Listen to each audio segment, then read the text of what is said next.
फरमाया कि अगर कुत्ता तुहाडे नाल लग जाए तो नपाक होवोगे।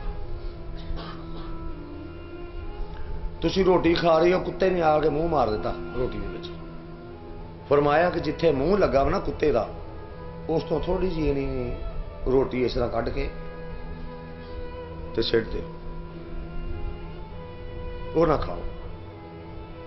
लेकिन अगर बेनमाजी ताड़ी रोटी दे इदा हाथ ला दे, वो हाथ ला दे, कुत्ता मूँह लावे तो वह बुरकी तोड़ के सिट दो, बाकी तुसी खा सकते हो।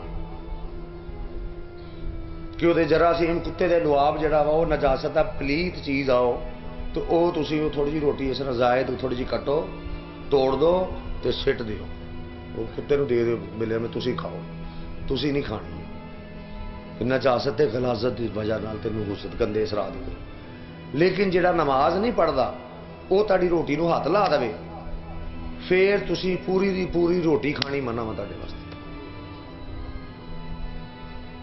फिर रोटी ना खानी तुसी।